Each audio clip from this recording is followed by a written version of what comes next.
वीर प्रकाश uncle की बात सुनकर उनके पीछे पीछे चल दिया। प्रकाश अंकल वीर को एक बड़े से हॉल में लेकर आए थे। वह दिखने में किसी ट्रेनिंग ग्राउंड की तरह था, जहाँ पर कुछ जगह पर दरारें पड़ चुकी थी तो वहीं कुछ जगह एकदम ठीक थी।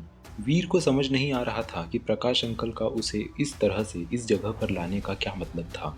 उस बड़े से ट्रेनिंग जैसे हॉल में पहुंचकर वीर ने प्रकाश अंकल से पूछा, अंकल यह कौन सी जगह है? तब प्रकाश अंकल ने वीर के सवाल का जवाब देते हुए कहा, इस जगह पर हम हमारी एलिमेंटल पावर्स का इस्तेमाल करने का अभ्यास करते हैं, क्योंकि यह ताकत खतरनाक होती है और कई बार यह एलिमेंटल यूजर्स को गंभीर चोट पहुंचाने से लेकर उनकी जान भी ले सकती है। इसीलिए हम इस तरह की जगहों का इस्तेमाल करते हैं ताकि खतरा थोड़ा कम हो। प्रकाश अंकल की बात सुनकर वीर एक्साइटेड होते हुए उनसे पूछने लगा, तो क्या मैं यहाँ पर अपनी प्रैक्टिस कर सकता हूँ? क्या मैं भी अपनी एलिमेंटल पावर्स का इस्तेमाल कर सकता हूँ अंकल? तब प्रकाश अंकल ने वीर को जवाब देते हुए कहा, नहीं अभी नहीं, अभी वह समय नहीं आया है वीर। तुम जब सिटी इंटरनेशनल कॉलेज में पहुंच जाओगे तब वहां पर तुम्हें वह सब कुछ सिखाएंगे और फिर तुम्हारी मेहनत पर ही यह बात निर्भर करती है कि तुम कितने अच्छे एलिमेंटल यूजर बन पाते हो। एलिमेंटल यूजर म्यूटेंट जोन में लड़ने वाले योद्धाओं को कहा जाता है, जो कि अलग अलग तरह के एलिमेंट्स का इस्तेमाल करके आम लोगों की रक्षा करते थे। एलिमेंटल यूजर्स को उनकी ताकत के हिसाब से अलग अलग स्तरों पर बांटा गया था, जिसमें सबसे शुरुआत में बेसिक एलिमेंट्स होते थे जिसे काफ़ी मेहनत करके हासिल किया जा सकता था।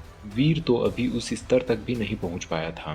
बेसिक एलिमेंट्स में भी 11 स्तर होते थे और हर स्तर को पार करने के साथ ही एलिमेंटल यूजर्स की ताकत और उनके एलिमेंट्स को काबू करने की शक्ति तेजी से बढ़ने लगती थी। वीर ने प्रकाश अंकल से पूछा, तो फिर अंकल आपने मुझे यहाँ पर क्यों बुलाया है?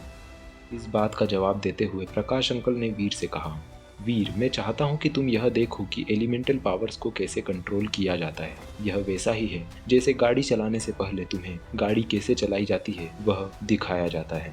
वीर प्रकाश अंकल की सारी बातें समझ रहा था, इसीलिए उसने अपनी गर्दन हाँ में हिलाई और प्रकाश अंकल को अपनी बातें आगे जारी रखने का इशारा किया। तब प्रकाश अंकल वीर से बोले, वीर कुछ देर रुको, मैंने एक लाइटनिंग और विंड एलिमेंट यूजर को बुलाया है। थोड़ी देर बाद प्रकाश अंकल वीर को थोड़ी और जानकारी दे ही रहे थे कि तभी प्रकाश अंकल ने देखा कि उन्होंने जिस एलिमेंटल यूजर को बुलाया था वह आ चुका था। प्रकाश अंकल उस आदमी को वीर से मिलवाते हुए बोले, वीर यह है विकास राठौड़ और यह तुम्हें दिखाएंगे कि एलिमेंटल पावर्स को किस तरह से कंट्रोल करके उनका इस्तेमाल किया जाता है। प्रकाश अंकल की बात सुनकर वीर ने विकास की ओर अपना सीधा हाथ आगे कर दिया और बोला, हेलो आई एम वीर सिंघानिया। वीर के जवाब में विकास भी अपना हाथ आगे करके वीर से हाथ मिलाते हुए बोला, हाय तुमसे मिलकर अच्छा लगा वीर। कुछ बातें करने के बाद प्रकाश अंकल ने विकास से कहा, विकास अब तुम्हें जिस काम के लिए बुलाया है तुम वो शुरू कर सकते हो। तुम्हें वीर को बताना है कि कैसे एलिमेंटल पावर्स को यूज करके हमला किया जाता है, ताकि वह तुमसे कुछ सीख सके और उसके लिए यह सब थोड़ा आसान हो जाए। विकास प्रकाश अंकल की बातें सुनकर अपना सर हाँ में हिलाते हुए बोला, यस प्रोफेसर, व्हाई नॉट। उसके बाद विकास उस हॉल में थोड़ा दूर जाकर एक टारगेट पपेट के सामने जाकर खड़ा हो गया। वह टारगेट पपेट दिखने में बहुत ही भारी भरकम था। वीर को प्रकाश अंकल ने पहले ही बता दिया था कि वह टारगेट पपेट किस काम में आता है। उस पपेट को लक्ष्य के रूप में इस्तेमाल किया जाता था और उसी पर शुरुआत में एलिमेंटल यूजर्स अपनी एलिमेंटल पावर्स का इस्तेमाल करते थे ताकि एलिमेंट्स की पावर को अच्छे से कंट्रोल कर सके और उन्हें इस्तेमाल भी कर सके। विकास उस टारगेट पपेट के सामने जाकर वीर से बोला, वीर ध्यान से देखना। और फिर विकास उसके सामने खड़ा होकर अपने सभी चक्रों पर ध्यान लगाने लगा। वीर ने देखा कि विकास के हाथों में कुछ लाइटनिंग के स्पार्क्स होने लगे थे। तभी विकास ने अचानक से अपना सीधा हाथ जिसमें लाइटनिंग के स्पार्क्स हो रहे थे उसे उस टारगेट पपेट की ओर आगे किया और उस पर हमला कर दिया। उसके इतना करते ही अचानक उसके हाथों से लाइटनिंग के स्पार्क्स और ज्यादा बढ़ने लगे और देखते ही देखते उसके हाथ से वह निकलकर उस टारगेट पपेट की ओर चले गए। अगले ही पल एक जोर का धमाका हुआ और उस पूरे पुतले में लाइटनिंग के स्पार्क्स दौड़ने लगे और वह पपेट किसी गुब्बारे की तरह फट गया।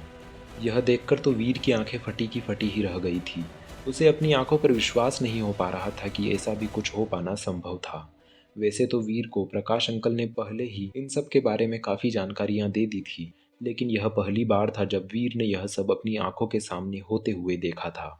प्रकाश अंकल ने वीर की ओर देखा और वह भी समझ गए कि वीर कितना ज्यादा हैरान और खुश था। वीर यही चाहता था कि वह भी अपनी एलिमेंटल पावर्स को जल्द से जल्द कंट्रोल करना सीख सके। तभी विकास इधर वीर से बोला, वीर कैसा लगा तुम्हें लाइटनिंग का पहला हमला? विकास की बात सुनकर वीर को समझ नहीं आया कि वह किस तरह से रिएक्ट करे और विकास के सवालों का जवाब कैसे दे। लेकिन अगले ही पल वीर ने तालियां बजाते हुए विकास से कहा, यह तो बहुत ही अच्छा था, यह तो मैं भी करना चाहता हूँ।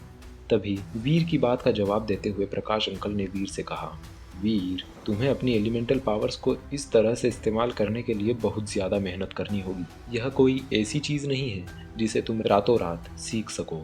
प्रकाश अंकल की बात सुनकर वीर भी समझ गया कि विकास ने भी अपनी एलिमेंटल पावर्स का इस्तेमाल करने के लिए बहुत मेहनत की होगी, इसीलिए वह आज इस मुकाम पर था। अगर वीर को सीखना था तो अभी काफ़ी कड़ी मेहनत और समय लगने वाला था। लेकिन एक बात यह भी थी कि वीर के पास इतना अधिक समय नहीं था। शायद वीर इस वजह से गंभीर समस्याओं का सामना करने वाला था।